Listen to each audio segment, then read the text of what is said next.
आप सभी का तहे दिल से स्वागत करता हूं झारखंड इतिहास के तहत आज हम लोग देखने वाले हैं झारखंड के प्रमुख व्यक्तित्व या यूं कह कि स्वतंत्रता सेनानी के बारे में। जी हां, झारखंड के स्वतंत्रता सेनानी के बारे में अच्छे से बताऊंगा और यही नहीं, झारखंड का पूरा इतिहास बताऊंगा एकदम टू द पॉइंट और माइंड मैप के थ्रू आपको माइंड में याद करवाएंगे, क्योंकि हिस्ट्री ज्योग्राफी के बारे में कहा जाता है कि हिस्ट्री ज्योग्राफी बेवफा, दिन पढ़ो तो रात सफा। लेकिन यहां ऐसा नहीं होने देंगे, क्योंकि डेटा को ना एकदम बहुत जबरदस्त तरीके से मैं यहां पे दिखा देता हूं। इस टाइप से पढ़ाएंगे कि आपको याद हो जाएगा। मेन बात जो एग्जामिनेशन में पूछे जाते हैं, एक दो क्वेश्चन पूछना है, वो अलबल चीज तो नहीं पूछेगा, एकदम टू द पॉइंट पूछेगा, एकदम टू द पॉइंट पूछेगा और बहुत ही जबरदस्त तरीके से मेन चीज पूछा जाएगा। चलिए स्टार्ट करते हैं और आपको एक एक चीज दिखाते हैं। ये जो है ना झारखंड के प्रमुख व्यक्तित्व या यूं कह के स्वतंत्रता सेनानी, अब यहाँ पे आपको दिखाते हैं एक एक करके। इधर लिखा हुआ है महापुरुष, पिता, माता का नाम, जन्म तिथि, स्थान, आंदोलन या विद्रोह, ये बहुत इंपॉर्टेंट, क्या किए वो, इस दौरान कौन सा नारा दिए और सब इंपॉर्टेंट फैक्ट्स यानी प्रमुख तथ्य। ये बहुत इंपॉर्टेंट सेशन है आप सभी के लिए। बिरसा मुंडा धरती आबा, भगवान, जनजातियों के मसीहा कहे जाते हैं। तभी तो इनकी प्रतिमा को देश के संसद भवन के अहाते में रखा गया है। वहां एक से एक दिग्गज नेता, प्रधानमंत्री, राष्ट्रपति और देश के एक से एक वीआईपी आते हैं, माल्यार्पण करते हैं और चरणों में पुष्प अर्पित करते हैं। इतने महान हमारे बिरसा मुंडा थे।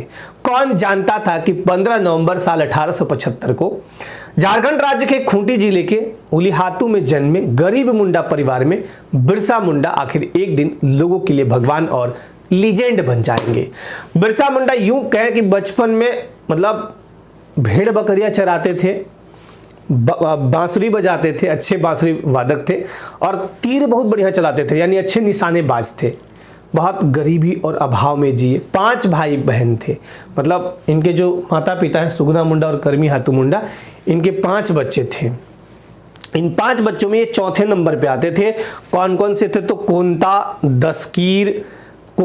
दसकीर, चंपा, बिरसा एंड कानू। अब सोचिए कि बिरसा का नंबर आता है चौथा। चलिए वन बाय वन बताते हैं। बिरसा मुंडा और इनके पिता का नाम सुगना मुंडा, माता का नाम करमी हाथू मुंडा। बहुत बार क्वेश्चन पूछा गया है। बिरसा जब ईसाई धर्म को ग्रहण किए तब इनका नाम दाऊद मुंडा रखा गया। दाऊद मुंडा, ये भी डेटा याद करिएगा, ठीक है। बिरसा जब ईसाई धर्म को ग्रहण करते हैं तब इनका नाम दाऊद मुंडा।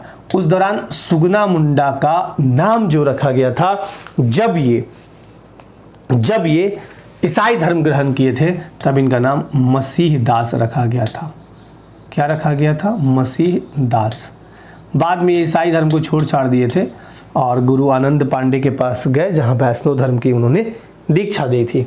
तो डेटा याद रखिएगा। बिरसा मुंडा इनके अच्छा, बिरसा मुंडा नाम क्यों था? बृहस्पतिवार के दिन, डे ऑफ ब्रेव के दिन जन्म लेने का इनका नाम बिरसा मुंडा रखा गया था। तो बिरसा मुंडा का बचपन का नाम या यूं कहे कि ईसाई धर्म जब ग्रहण किए दाऊद मुंडा, पिता का नाम सुगना मुंडा, ईसाई धर्म ग्रहण किए तो मसीह दास। उसके बाद करमी हाथू मुंडा, माता का नाम, 15 नवंबर 1875 जन्म तिथि, स्थान खूंटी उलीहातू में। चलाए क्या? तो सबसे पहले तो ये कि उलगुलान कब? तो 1895 से 1900। 1895 में स्वयं को सिंगबुंगा का दूत घोषित करते हैं बिरसा मुंडा। लोगों की सेवा करते थे, बहुत ही परोपकारी थे और बहुत ही जबरदस्त तरीके से लोगों के बीच अपना छाप छोड़ गए, तो लोग इन्हें भगवान कहने लगे। तो ये 1895 में स्वयं को सिंगबुंगा का दूत, सिंगबुंगा सर्वोच्च देवता है जैसे संथाल के, मुंडा के, ऐसे करके, तो सिंगबुंगा के दूत घोषित किए गए, स्वयं को किया और लोगों का बहुत भलाई करने लगे। उलगुलान या मुंडा विद्रोह मतलब महान विद्रोह स्टार्ट हुआ 1895 से लेके 1900 तक चला। ये विद्रोह क्यों हुआ था? तो यहाँ के जमीन को लेके, जंगल को लेके, अपने अधिकार को लेके, ठीक है। और कहते थे कि रानी का शासन खत्म करो और हमारा राज्य स्थापित करो। रानी, और इस दौरान विद्रोही लोग गीत गाते थे, काटोंग बाबा काटोंग, साहेब काटोंग काटोंग, रारी काटोंग काटोंग, मतलब काटो बाबा काटो, यूरोपियों को काटो, दूसरी शोषक जातियों को काटो और इनके टुकड़े टुकड़े कर दो। और इसमें कहा गया कि हेंदे रेम्बरा केचे केचे हिंदी रिम्बरा केचे केचे ऐसे करके, तो उसमें भी कहा गया कि दूसरी शोषक जातियों को काटो, यहाँ से हटाओ। फिर खूंटी के निकट डोम्बारी पहाड़ी इनका केंद्र था। हालांकि बिरसा मुंडा को पकड़ लिया गया और पकड़ने के बाद एक जो ये था कोई मतलब छोटा मोटा लीडर टाइप का ही था, उसने पकड़वाया था 500 रुपए के लालच के चक्कर में, इनाम रखा गया था बिरसा मुंडा पर, तो वो पकड़वा दिया था। नाम मुझे भी दिमाग में नहीं आ रहा है। खूंटी के निकट डोम्बारी पहाड़ी केंद्र था, वहां से ये अपना केंद्र संचालित करते थे। हालांकि इनको पहले भी पकड़ा गया था, लेकिन महारानी विक्टोरिया का हीरक जयंती के अवसर पर इनको छोड़ दिया जाता है। जब 1900 ईस्वी को 9 जून 1900 ईस्वी को इनकी मृत्यु होती है रांची के जेल में, तब लोगों ने बहुत मतलब कहा कि भाई हमारे बीच एक बहुत ही महान व्यक्तित्व आज नहीं रहे। हालांकि ब्रिटिश सरकार कहती थी कि इनको हैजा हुआ है, बट बात वैसा नहीं था, वो इंटरनल कुछ और भी बातें थी, ठीक है ना। दूसरा, Sidhu Kanhu, very very important. Sidhu Kanhu चांद भैरव 4 भाई बहन थे। इनका पिता का नाम चुन्नी माझी, माता का कोई डिटेल नहीं है। सिद्धू का जन्म 1815, कान्हू का 1820, चांद का 1825 और भैरव का 1835 भोगनाडी साहिबगंज में इनका जन्म हुआ था। यह हुल विद्रोह या संथाल, हुल कह लीजिए, हुल विद्रोह या संथाल विद्रोह चलाए, जिसे खूनी विद्रोह या मुक्ति आंदोलन के नाम से भी जाना जाता है। 30 जून 1855 को जबरदस्त तरीके से हजारों लोगों को, हजारों संथालों को, और संथाल के अतिरिक्त और भी जनजातियां थी शामिल, हजारों लोगों को बुलाए और जबरदस्त तरीके से अंग्रेजों के विरुद्ध मोर्चा खोल दिया और ये नारा दिए, करो या मरो अंग्रेजों हमारी माटी छोड़ो। भारत की प्रथम जन क्रांति, कार्ल मार्क्स जो दास कैपिटल के लेखक हैं, उन्होंने कहा कि यह भारत की प्रथम जन क्रांति है। तो क्वेश्चन पूछा गया है कि किस विद्रोह को, झारखंड के किस विद्रोह को कार्ल मार्क्स द्वारा भारत की प्रथम जन क्रांति कहा गया है? तो कहिएगा संथाल विद्रोह। ये बहुत बहुत इंपॉर्टेंट। तीसरा है तिलका मांझी उर्फ जाबरा पहाड़िया। सुंदर मुर्मू इनके पिता का नाम है। 11 फरवरी 1750 को जन्म हुआ बिहार के सुल्तानगंज के तिलकपुर गांव में। हालांकि पहले तो बिहार, झारखंड, बंगाल सब एक में था, उड़ीसा। तिलका आंदोलन चलाते हैं 1783 से 85 साल, 1783 से 85 तक तिलका आंदोलन चलाते हैं। क्लीवलैंड की हत्या यही किए थे तिलका मांझी, तीर से मार के, है ना। आंदोलन का प्रसार जो था, प्रचार साल पत्तों का प्रयोग करके, साल हमारा झारखंड का राजकीय वृक्ष धरोहर है हमारा, और झारखंड में प्रथम शहीद होने का गौरव अगर किसी को प्राप्त है तो वो तिलका मांझी को प्राप्त है, ठीक है। अगला है बुद्धू भगत। उरांव किसान परिवार में इनका जन्म होता है 17 फरवरी 1792 रांची के चान्हो प्रखंड सिलगाई गांव में। ये कोल या लड़का विद्रोह 1831-32 ये बहुत इंपॉर्टेंट है। कहा गया इसके बारे में झारखंड का पहला सुसंगठित और जनजातीय विद्रोह कोल विद्रोह था। विद्रोह का परिणाम ये हुआ कि 1837 में स्वफा का गठन किया गया, साउथ वेस्ट फ्रंटियर एजेंसी का गठन होता है। और इसी कोल विद्रोह का परिणाम था कि विल्किंसन रूल लाया गया था, ठीक है। तो ये हो गया Buddhu Bhagat, very very very very important. 17 फरवरी 1792 और कोल विद्रोह 1831-32 में चलता है। झारखंड का पहला सुसंगठित और जनजातीय विद्रोह, इतना बात याद हो गया। चलिए गंगा नारायण सिंह अब यहां से देखते हैं। अच्छा हाँ, मुंडा मानकी प्रणाली को वित्तीय व न्यायिक अधिकार इसी कोल विद्रोह के बाद मिला था, जब स्वफा का गठन हो गया, जब विल्किंसन रूल आया तो उसमें मुंडा मानकी जो प्रणाली है उनको वित्तीय और न्यायिक अधिकार मिला। ये भी क्वेश्चन पूछे जा सकते हैं, तो याद कर लीजिएगा। नेक्स्ट, गंगा नारायण सिंह, लक्ष्मण सिंह इनके पिता का नाम, ममता देवी इनकी माता का नाम। बांदडी सरायकेला में इनका जन्म हुआ। किनका? गंगा नारायण सिंह का जन्म बांदडी सरायकेला में। ये भूमिज विद्रोह को लेके बहुत ही फेमस है। 1832-33 में कौन सा विद्रोह हुआ? भूमिज विद्रोह। कौन किया? गंगा नारायण सिंह। इसे गंगा नारायण सिंह का हंगामा भी कहा जाता है। अंग्रेजों ने इस विद्रोह को गंगा नारायण का हंगामा भी कहा है। इसका प्रसार कहाँ था? तो सिंहभूम और बीरभूम वाले इलाके में। इस विद्रोह में 7 फरवरी को 1833 को खरसावां के ठाकुर चेतन सिंह से लड़ते हुए गंगा नारायण सिंह वीरगति को प्राप्त हुए। 1833 में रेगुलेशन एक्ट लाया गया, एक रेगुलेशन लाया गया 13 के तहत जंगल महल जिले को समाप्त कर दिया गया। तो very very important Ganga Narayan Singh. Next है भगीरथ मांझी। 6 नंबर भगीरथ मान जी, ठीक है, जिनको हम बोलते हैं बाबा जी, जिनको क्या बोलते हैं, बाबा जी। इनका जन्म जो है वो तलडीहा गुड्डा में हुआ था और एक खरवार आंदोलन के प्रणेता हैं 1874। क्वेश्चन पूछा जा चुका है कि खरवार आंदोलन कब हुआ था, 1874। कौन किया था, तो कहिएगा भागीरथ मान जी। ब्रिटिश भू राजस्व के विरुद्ध संथाल परगना में, अब भू राजस्व बहुत जबरदस्त तरीके से वो अलग अलग लेते थे। महाजन को, जमींदार को कहते कि तुम 10% लेके आओ, एक सपोज एग्जांपल दे रहा हूं, 10% ले आओ, वो जाके सीधे कहते कि हमको 25% दीजिए, ऊपर से बोला गया है 15% वो खाते, और बहुत तरह के उलट फिर करते थे। इसलिए ब्रिटिश भू राजस्व के विरुद्ध इन्होंने खरवार आंदोलन छेड़ा भगीरथ मांझी साहब ने। अगला है जतरा भगत, इनके पिता का नाम कोदल उरांव और माता का नाम लिबरी उरांव। जन्म हुआ था सितंबर 1888 में चिंगरी नावाटोली बिशुनपुर गुमला में, ठीक है। अप्रैल 1914 में टाना भगत आंदोलन ये चलाते हैं। टाना मतलब एक तरह से खींचना होता है। मुख्य उद्देश्य स्वशासन की स्थापना, यानी हमें अपना शासन चाहिए। प्रारंभ में कुरुक धर्म आंदोलन के नाम से यह जाना गया, यानी टाना भगत आंदोलन शुरुआत में कुरुक धर्म आंदोलन के नाम से, बाद में ये परिवर्तन होकर टाना भगत आंदोलन बन गया। Nilambar Pitambar, very very good. Chemo Singh पिता का नाम, जन्म इनका 1813 में नीलांबर का और पीतांबर का 1815 में। दोनों सहोदर यानी अपने भाई थे, पलामू क्षेत्र के निवासी थे। इनका पलामू में जन्म हुआ। 1857 के विद्रोह में जबरदस्त तरीके से दोनों ने लड़ाई किया। 28 मार्च 1859 को दोनों भाइयों को पलामू के लेस्लीगंज में आम के पेड़ पर फांसी दी गई। पूछा गया है क्वेश्चन कि बताइए नीलांबर पीतांबर को किस पेड़ पर फांसी दी गई, तो कहिएगा आम के पेड़ पर, ठीक है। पांडे गणपत राय, टिकैत उमराव सिंह, ठाकुर विश्वनाथ सहदेव, शेख भिखारी, सब 1857 के विद्रोह में जबरदस्त तरीके से। एक आपका नागपुरी में बुक चलता है वही ये वाला ठाकुर विश्वनाथ सहदेव का, पतला सा बुक है, उसमें सारा कुछ वर्णन है, वर्णित है पूरा। नीलांबर पीतांबर, पांडे गणपत राय, टिकैत उमराव सिंह, ठाकुर विश्वनाथ सहदेव, शेख भिखारी, सब एक दूसरे से बात करते हैं, कैसे कैसे चीजें होती हैं, कौन कब पकड़ाता है, कौन कहाँ, कौन विद्रोह में कौन मारता है, ऐसे करके। पांडे गणपत राय, ये इनके पिता का नाम रामकिशन राय और माता का नाम सुमित्रा देवी। भौरो गांव लोहरदग्गा में इनका जन्म 17 जनवरी 1809 को हुआ था। किनका, पांडे गणपत राय। 1857 के विद्रोह में जबरदस्त तरीके से ये भी अपना योगदान दिए। रांची के शहीद चौक पर 21 अप्रैल 1858 को फांसी दी गई। किसको, इनको, पांडे गणपत राय। टिकैत उमराव सिंह, ये भी 1857 के विद्रोह से। खटंगा और मांझी, रांची में इनका जन्म स्थान है।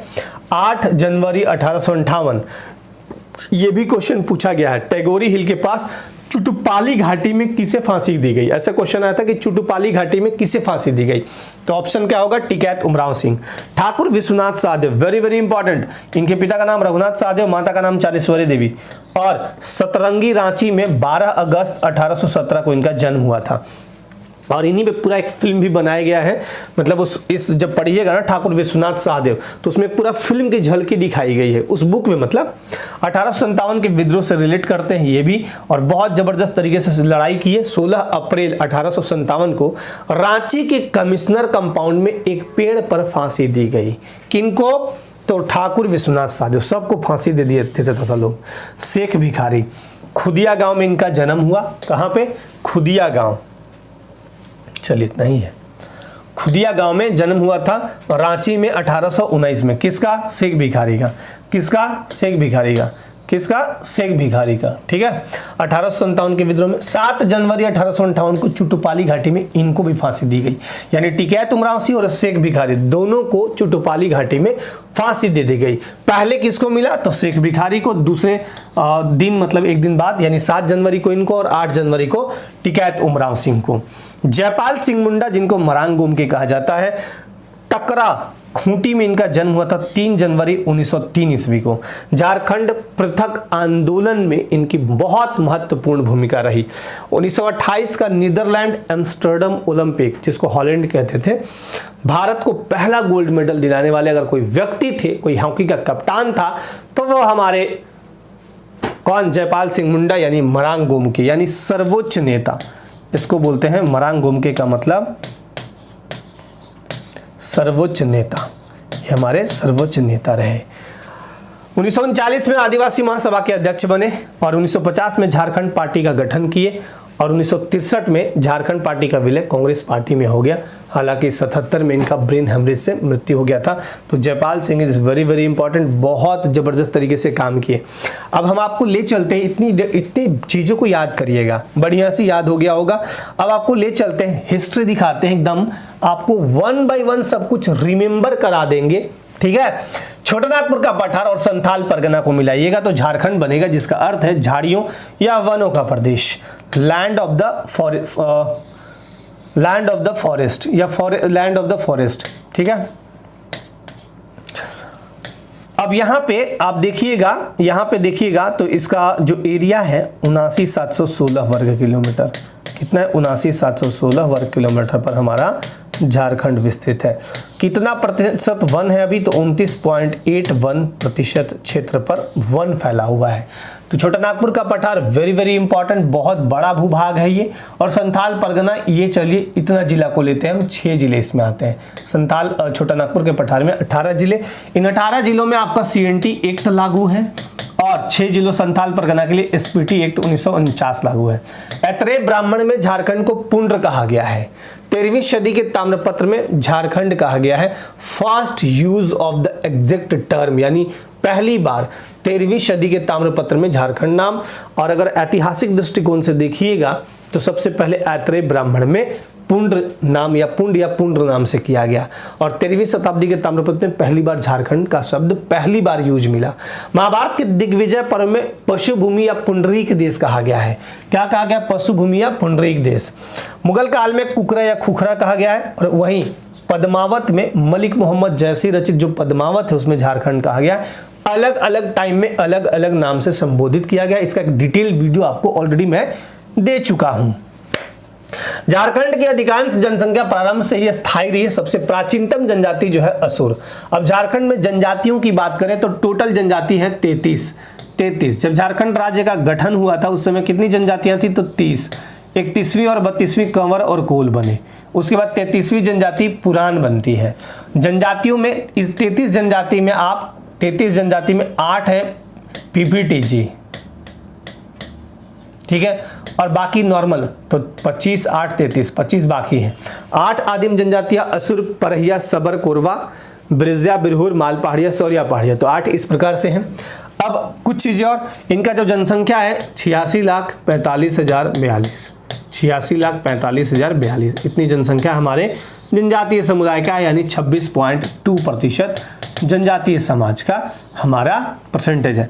लोहरदगा और पलामू से क्या मिला? लोहरदगा से कांसे का प्याला ये वाला मिला है। और पलामू से तीनों पाषाण काल के औजार। देखिए पूछता है कि पाषाण काल में बताइए तो झारखंड में। अब पूछेगा कि मूर्ति जहां पूछा, इसको डिस्को गुफा पूछा, सीधे हजारीबाग चल जाइएगा। देखिए इधर मिलेगा आपको हजारीबाग, इसको और सीतागढ़ा। 1,00,000 ईसा पूर्व के पूरा पाषाणकालीन उपकरण और आदि मानव के चित्र, बौद्ध मठ के अवशेष और शैल दीर्घा चित्र, ये सब आपको हजारीबाग में मिलेगा, ठीक है। सिंहभूम में बेनुसागर में जैन मूर्तियां मिली हैं, प्राचीन जैन मूर्तियां, ठीक है। तो इतनी बात आप डिटेल ऐसे याद रखिएगा, ठीक है। अब जब यहाँ लोग रहने लगे, जब पहली बार यहाँ पे मुंडा लोग आए, झारखंड की सबसे प्राचीनतम जनजाति कौन सी है? असुर। जब यहाँ मुंडा लोग आए और बसाहट के दृष्टिकोण से, यानी आप अपने आप को बसाने लगे, तो पहले जंगल थे, बहुत ज्यादा जंगल था। आदिकाल में जंगल हुआ करते थे। यहाँ के लोग वनवासी कहे जाते थे। वनवासी माने वन है, खाली जंगले जंगल, और लोग यहाँ भाग के छिपने आता था। चलिए, तो यहाँ मुंडा लोग जब आए, जंगलों को साफ किया, तो उसको बोला गया खूंटकट्टी। उस जमीन को खूंटकट्टी जमीन कहा गया। खूंट माने एक तरह का परिवार, तो एक खूंट आया और उसको साफ किया, तो खूंटकट्टी जमीन। जो साफ किया उसको खूंटकट्टीदार, और जो जमीन गांव बसाया उस जमीन को साफ करके जंगल उंगल हटा के उसको खूंटकट्टी गांव कहा गया।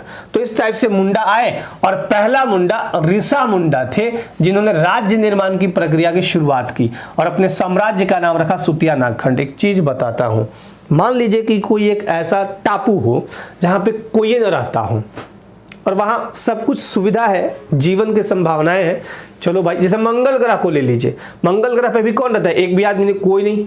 भविष्य में मान लीजिए मंगल ग्रह पे एक आदमी जाएगा, वो देख के सब आए, अरे यहाँ तो ठीक है, सब कुछ रह सकते हैं। अपने पीछे 50 आदमी को लेके चला गया, उसके देखा देखी 50 आदमी अनुसरण करते चले गए। वहां पे उन 50 को हैंडल करने वाला एक मुखिया तो बनेगा। तो पहले हम कोई ना कोई एक छोटा सा जगह बसाएंगे, गांव बसाएंगे, फिर एक राज्य छोटा सा, माने जैसे पहले गांव में मुखिया कैसे होते, तो उस टाइप का सुतिया नागखंड रखा अपने साम्राज्य का नाम। कौन? ऋषा मुंडा।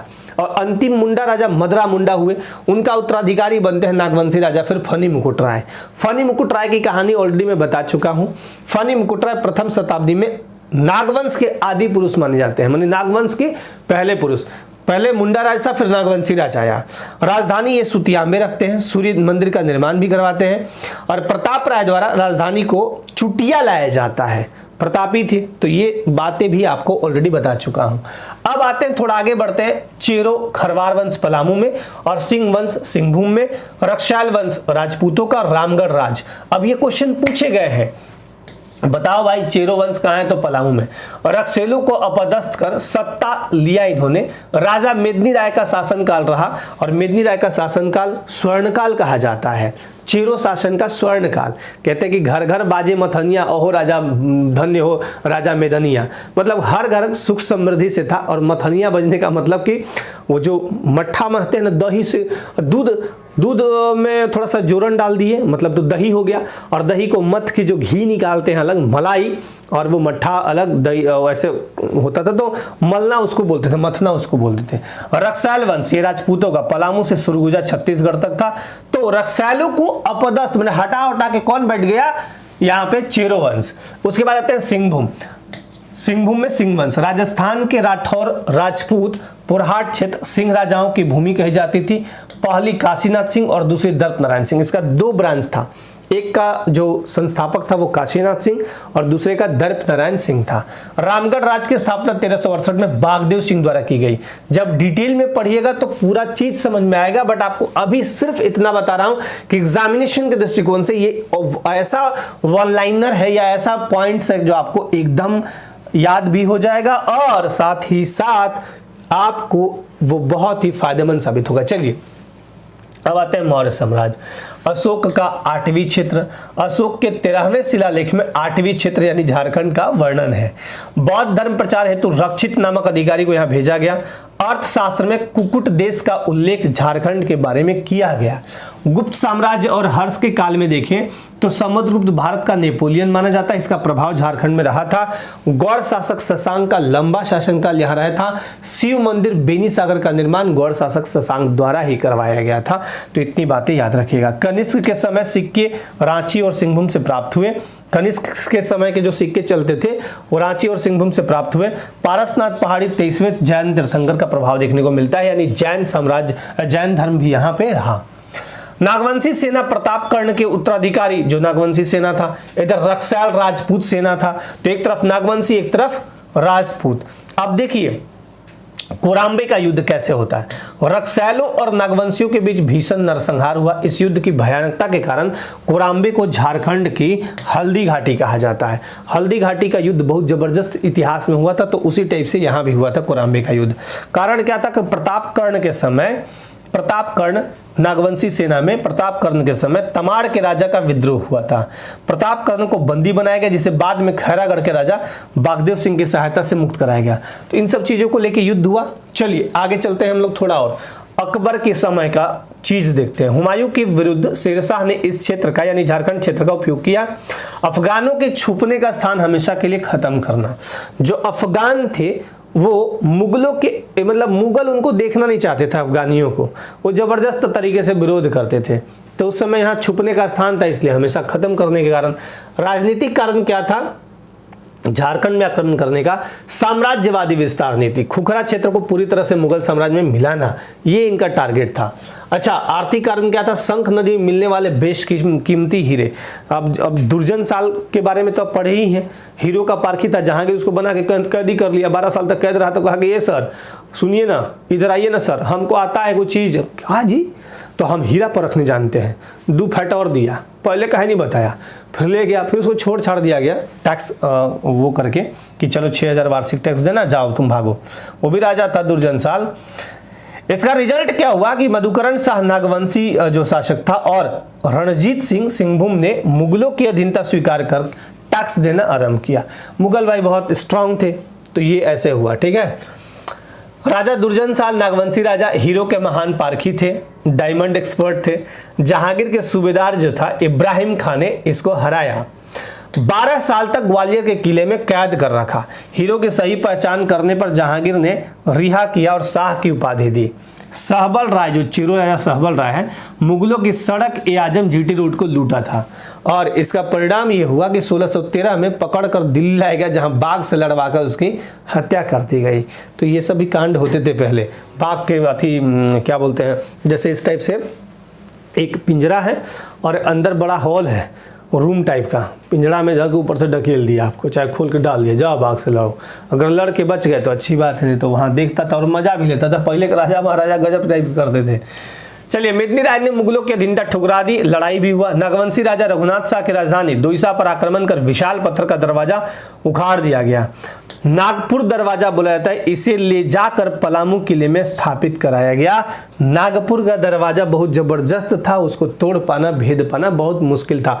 बम बीमारी का तो कुछ नहीं होता था, इस टाइप का था। औरंगजेब का सूबेदार, जो मुगल शासक औरंगजेब था, उसका सूबेदार दाऊद खां का पलामू पर आक्रमण होता है। इस्लाम कबूलो और भारी टैक्स दो, ये था उसका शर्त। परिणाम यह हुआ कि मेदिनी राय युद्ध छोड़ के, मतलब युद्ध से हार गया एक तरह से, और सरगुजा छत्तीसगढ़ भाग के निकल गया। बोला कि अरे यार तो बड़ा गड़बड़ है लोग का कहानी। तो ये मुगलों की अधीनता ठुकरा दिया था नागवंशी शासक। कौन? अरे ये चिरो शासक, सॉरी, मेदिनी राय। मेदिनी राय बोला कि ना हम बहुत तेज आदमी हैं। तो रघुनाथ शाह की राजधानी दोईसा पर आक्रमण कर विशाल पत्थर का दरवाजा उखाड़ा और ले जाके ये कहाँ लगा दिया, पलामू किले में स्थापित कर दिया। ले, अब वो नहीं है दरवाजा, उस टाइप का मतलब है ही नहीं। अब आते हैं जब 1707 में इपगला का यानी औरंगजेब का मृत्यु हो गया, तो क्षेत्रीय राजवंश राम शाह, यदुनाथ शाह पुनः स्वतंत्र हुए और टैक्स देना बंद कर दिए। हमारे जो ये राजा थे हमारे राज्य के, ये सब ये बंद कर दिए। मुगल शासक फर्रुखशियर ने 1717 में एक फरमान यानी ब्रिटिश मैग्ना कार्टा जारी किया। मात्र 3000 रुपए का वार्षिक कर पर अंग्रेजों को बिहार, बंगाल और उड़ीसा की दीवानी मिली। सबसे बेकार इंसान यही था फर्रुखशियर। सबसे मुगलों में सबसे मतलब क्या बोले उसको, एकदम महा मतलब पढ़ा लिखा एकदम गोबर टाइप का आदमी था यही। कौन? फर्रुखशियर। अगर ये उस समय नहीं किया होता, हालांकि इसका मजबूरी भी था, उतना मजबूत शासक भी नहीं था। अब बाबर, अकबर, हुमायूं, जहांगीर जैसा थोड़े था कि अंग्रेज के नाक में दम कर रखा था, ऐसा नहीं था। बट वो 3000 वार्षिक कर पर बिहार, बंगाल और उड़ीसा के दीवानी दे दी। दीवानी का मतलब ये होता है कि टैक्स अब आप वसूलो, टैक्स का पूरा आप जिम्मा संभालो। तो ये आर्थिक रूप से तो मजबूती दे दिया ना अंग्रेजों को। सैन्य घुसपैठ 1740 में मराठों का प्रवेश नागवंशी जो राजा थे उदयनाथ शाह के समय हुआ। मराठा सेना ने बंगाल पर आक्रमण के लिए झारखंड के रास्तों का जबरदस्त तरीके से इस्तेमाल किया और मराठा लोग बहुत जबरदस्त तरीके से लड़ाई भी करते थे। चलिए, मुगलों से भी। बक्सर का युद्ध 1764, ये बहुत ही निर्णायक रहा। पूरे इतिहास इसको याद रखता है क्योंकि निर्णायक जीत बक्सर के युद्ध में अंग्रेजों की जीत एक तरह से हो गई थी। अंग्रेज लोग पता है क्या करते थे, दो राजाओं को लड़वाते थे। दो राजा जब लड़ा तो दोनों अंग्रेज के पास जाता था मदद के लिए। अंग्रेज कहता था कि वो हमको फायदा किससे ज्यादा है, मुझे आपसे फायदा है तो मैं आपकी मदद करेगा, पर उसके बदले में मैं आपसे इतना पैसा लेगा। इस टाइप से कहता था, आश्वासन दोनों को देता, मदद दोनों को करता, लेकिन एक को थोड़ा सा कम कर देता, को ज्यादा करता, जिसको जिताना था। और 1764 के बक्सर युद्ध के बाद 1765 में इलाहाबाद की संधि होती है। वो शाह आलम द्वितीय साहब 26 लाख वार्षिक पेंशन लेके ये कहता है कि ले भाई, हम बिहार, बंगाल, उड़ीसा के दीवानी कंप्लीटली आपको जिम्मे में सौंप दिए। लो, अब जब ये सौंपा गया तो इलाहाबाद का संधि इसीलिए कहते हैं कि बड़ी खतरनाक संधि था। अंग्रेज का मन बड़ा हो गया, अंग्रेज बढ़ गए, बोले ओ अब तो हमारे हाथ आया। अब आया उठ पहाड़ के नीचे। और फिर 1767 ठीक 2 साल बाद सिंहभूम के रास्ते से झारखंड में घुसना शुरू किया अंग्रेज। और ढालभूम के राजा जगन्नाथ ढाल को अपदस्थ मैंने भगा के नीमू ढाल को राजा बनाया। चलिए, प्रथम प्रवेश 1767 फर्ग्यूसन के नेतृत्व में ब्रिटिश सेना का सिंहभूम यानी घाटशिला में प्रवेश होता है। अब धाल राजा को बंदी बनाकर जगन्नाथ धाल को 5500 रुपया सालाना कर पर नया राजा नियुक्त किया जाता है। तो इस टाइप से झारखंड में अंग्रेजों का प्रवेश हुआ। 1767 में जगन्नाथ धाल को सिंहभूम में हटा दिया जाता है और नीमू ढाल को राजा बनाया जाता है। पलामू पर अधिकार गोपाल राय को पलामू सौंप दिया गया 1771 में छोटा नागपुर खास शासक द्रपनाथ शाह ने अधीनता स्वीकार की। 12,000 सालाना हम देंगे, हम अब जैसे कहिएगा वैसे करेंगे। अंग्रेज से कौन पारे पाए? 1771 के बाद 83 में मानभूम धनबाद में 1763 से शुरू हुआ संघर्ष 1783 में पूर्ण अधिकार के साथ समाप्त होता है। अब आगे देखिएगा कुछ और आपको दिखाते हैं। ढाल विद्रोह 1767 से 77 राजा जगन्नाथ ढाल ब्रिटिश कंपनी द्वारा पदस्थ किया जाना 10 वर्ष तक युद्ध हुआ। अंततः कंपनी को हार मानकर जगन्नाथ ढाल को पुनः राजा बनाना पड़ा। ये बहुत तेज था, मतलब कि हम हार थोड़े मानेंगे। वो भाग के उधर छत्तीसगढ़ निकल गया, फिर आया, फिर युद्ध शुरू कर दिया। तो 10 साल लड़ाई के बाद फिर 1777 में फिर ये जगन्नाथ ढाल पुनः राजा बना। चुआर विद्रोह 1769 से 1805 कुछ चरणों में चलता है। भूमिज जनजाति इसमें बढ़ चढ़ के भाग लिए। बाणभूम और घाटशिला के बीच चुआड़ जंगल महाल के भूमिजों के लिए ब्रिटिश अपशब्द था, चुआड़ नहीं बोलना है। भूमि और वन अधिकारों पर कब्जा था, इसलिए यह विद्रोह होता है। चेरो विद्रोह चेरो सरदार भूखन सिंह पलामू से करते हैं। अंग्रेज और चूड़ामन राय की नाक में दम कर दिया जाता है और 1802 में गिरफ्तार कर भूखन सिंह को फांसी दे दिया जाता है। फिर यह विद्रोह दब गया। हो विद्रोह 1821-22। उसके बाद आएगा कोल विद्रोह, बहुत ही जबरदस्त पहला ऐसा जनजातीय विद्रोह जो सुसंगठित रूप से किया गया था। हो विद्रोह का नेतृत्व करने वाला सिंहभूम में हो जनजाति थे, सिंहभूम में स्टार्ट हुआ। राजा जगन्नाथ ढाल द्वारा अंग्रेजों की अधीनता स्वीकार करना।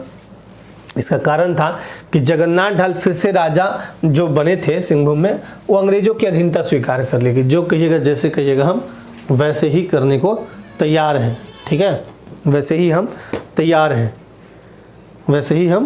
हैं, ठीक है। तो फिर उसके बाद क्या हुआ कि ब्रिटिश अधिकारी रफसेज की सेना को भेजा गया। 1 महीने तक युद्ध हुआ, अंततः आत्मसमर्पण कर दिए। अब कोल विद्रोह सबसे व्यापक विद्रोह था, सिंहभूम पलामू मानभूम में चला। कारण क्या था कि आदिवासियों की जमीन दीकुओं यानी बाहरी लोगों के द्वारा लूटा जाना और बढ़ता हस्तक्षेप। इसका रिजल्ट क्या रहा है कि लगभग 1000 दीकू मारे गए यानी बाहरी लोग। इस विद्रोह के ब्रिटिश प्रशासनिक व्यवस्था में सुधार की नींव रख दी और 1831-32 का जो कोल विद्रोह हुआ ना, इसका एक परिणाम हुआ सौफा का गठन हुआ था। उसके बाद विल्किंसन रूल लाया गया। हजारीबाग, अब यहाँ पे देखिए जो आपका 1857 का विद्रोह हुआ था वो स्टार्ट कहाँ से हुआ, तो ये है आपका 12 जून 1857 और रोहनी गांव देवघर अजय नदी के तट पर जो है वहां से घटना। मेजर मैकडोनाल्ड और लेस्ली की हत्या के बाद ये विद्रोह पनप गया। उसके बाद फिर जुलाई 1857 में हजारीबाग में सुरेंद्र शाही के नेतृत्व में। पलामू और सिंहभूम सितंबर 1857, नीलांबर पीताम्बर और सिंहभूम में अर्जुन सिंह नेतृत्व करता थे। रांची अगस्त 1857 में यहाँ जयमंगल पांडे थे। रामगढ़ बटालियन का यही मुख्यालय था। जबरदस्त तरीके से विद्रोह वगैरह हुए। और ठाकुर विश्वनाथ शाहदेव जिनके बारे में भी बहुत सारा बात बताए, संस्थापक थे इसका ऑर्गेनाइजेशन का, और पांडे गणपत राय। गुरिल्ला युद्ध ऐसा होता है कि छिप के वार करना, पते नहीं चले किने से ढेका चला, किने से पत्थर चला। लोहरदगा के घने जंगलों में छिपकर अंग्रेजों पर छापामार हमले। अंग्रेज जा रहे, पता चला कहां से तीर चलने लगा अचानक। इसका फिर क्या हुआ कि पलामू के विद्रोहियों नीलांबर पीताम्बर को प्रोत्साहित कर आंदोलन को आगे बढ़ाया गया और ब्रिटिश सत्ता के को बहुत जबरदस्त तरीके से पीटा गया। जतरा भगत, बिशुनपुर गुमला 1914 का आपको पता है। और एकेश्वरवाद, धर्मेश यानी ईश्वर की आराधना, पशु बलि और शराब का त्याग, इनका ये बिल्कुल थीम था। कुड़ुब धर्म को अपनाए। कुड़ुब धर्म को यह सिर्फ एक धार्मिक आंदोलन नहीं था बल्कि राजनीतिक आंदोलन था। दिकुओं द्वारा शोषण का पूर्णतः विरोध। और जतरा भगत को फिर 1916 में जेल में मृत्यु हो जाती है, मतलब पकड़ के ले जाते हैं। और ये सारा चीज तो जान रहे हैं कि असहयोग आंदोलन के समय गांधी जी, अच्छा हाँ, श्याम कृष्ण सहाय के निमंत्रण पर पत्नी कस्तूरबा और पुत्र देवदास के साथ गांधी जी आए थे, रांची में आए थे। और चंपारण सत्याग्रह की रूपरेखा, जो चंपारण सत्याग्रह हुआ था बिहार में नीलहों के खिलाफ, तिनकठिया प्रथा के खिलाफ, उसकी रूपरेखा यानी डिजाइनिंग यही की गई थी। हाँ, तो वहाँ के बाद यहाँ से बाद में गए थे। फिर 1920 से 22 असहयोग आंदोलन जो चला, गांधी जी का संपर्क टाना भक्तों से हुआ यानी उरांव से हुआ। कहाँ पे? तो भीमराज बंशीधर मोदी धर्मशाला में। परिणाम क्या हुआ? टाना भगतों ने अंग्रेजी सरकार को टैक्स देना पूरी तरह बंद कर दिया। अच्छा, टाना भगत जो थे वो बहुत सारा पैसा इकट्ठा करके रखे थे, वो गांधी जी को दिए थे कि आप आंदोलन को आगे बढ़ाइए। नेतृत्वकर्ता कौन था? जबरा पहाड़िया, गुलाब तिवारी, मौलाना उस्मान और अब्दुल रजाक वगैरह वगैरह। तो ये सारे चीज़ चले, बहुत सारा इम्पैक्ट हुआ झारखंड में। तो इस टाइप से चीज़ें आपको मैंने बहुत तरह की चीज़ें बताई, इसको अच्छे से देखिए, बहुत रिवीजन अंतिम टाइम में बहुत ज़बरदस्त तरीके से आपको होगा। चलिए, थैंक यू सो मच, फिर मिलते हैं नेक्स्ट सेशन में। तब तक के लिए बिल्कुल मस्त स्वस्थ व्यस्त रहिए। धन्यवाद एंड जय हिंद।